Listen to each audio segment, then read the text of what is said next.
Bismillahirrahmanirrahim. Question number 13. What relationship is between internal energy and temperature? Dear students, सबसे पहले आपको पता होना चाहिए कि इंटरनल एनर्जी होती क्या है. इंटरनल एनर्जी हम कहते हैं the sum of kinetic energy and potential energy of a substance is called internal energy. किसी भी मटेरियल में जो पार्टिकल होते हैं उनके पास दो तरह की एनर्जी होती है. एक काइनेटिक एनर्जी होती है और दूसरी पोटेंशियल एनर्जी. इस काइनेटिक एनर्जी और पोटेंशियल एनर्जी का जो सम होता है उसको हम क्या कहते हैं? Internal energy. Internal energy is the sum of kinetic energy plus potential energy is called internal energy. अब हमें पता है कि ये जो काइनेटिक एनर्जी होती है इसकी फर्दर 3 टाइप्स होती हैं. पहली टाइप है काइनेटिक एनर्जी ट्रांसलेशनल हो सकती है, रोटेशनल हो सकती है या फिर वाइब्रेशनल हो सकती है.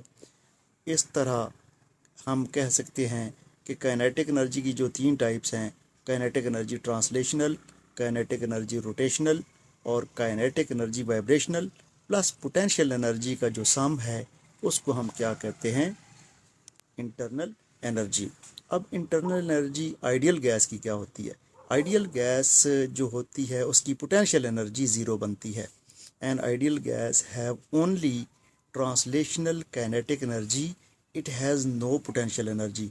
लिहाजा हमें फार्मूला का तो पता है कि ई टोटल एनर्जी जो होती है उसमें काइनेटिक आती है और पोटेंशियल आती है. अब काइनेटिक एनर्जी जो है ना वो भी सिर्फ एक टाइप की होगी, काइनेटिक एनर्जी ट्रांसलेशनल. और पोटेंशियल एनर्जी की वैल्यू तो इस केस में क्या हो जाएगी? ज़ीरो हो जाएगी. लिहाजा इस केस में टोटल एनर्जी जो है वो किसके बराबर होगी? काइनेटिक एनर्जी ट्रांसलेशनल के.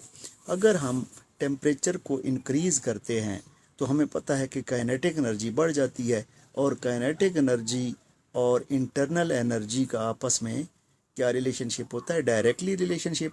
लिहाजा इंटरनल एनर्जी भी बढ़ जाती है. If we increase temperature, internal energy also increases. So internal energy is directly related to temperature.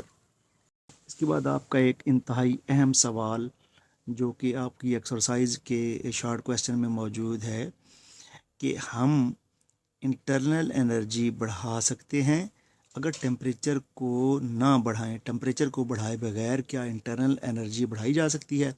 तो यस, हम इंटरनल एनर्जी को बढ़ा सकते हैं विदाउट इंक्रीजिंग इन टेम्परेचर. अगर हम ये यहाँ पे देखें, ये छोटा प्रेशर है और यहाँ पे प्रेशर क्या कर दिया मैंने? बढ़ा दिया है. तो अगर हम प्रेशर बढ़ा दें तो गैस के मालिक्यूल आपस में क्या हो जाएंगे? करीब करीब आ जाएंगे. तो इस तरह काइनेटिक एनर्जी जो है ना हम क्या कर सकते हैं? बढ़ा सकते हैं. If we compress a gas by increasing pressure, अगर हम प्रेशर बढ़ा दें, अब टेम्परेचर तो कांस्टेंट है, टेम्परेचर को हम बिल्कुल उसमें रद्दोबदल नहीं कर रहे. टेम्परेचर को हमने कांस्टेंट रखा है, उसको चेंज नहीं कर रहे.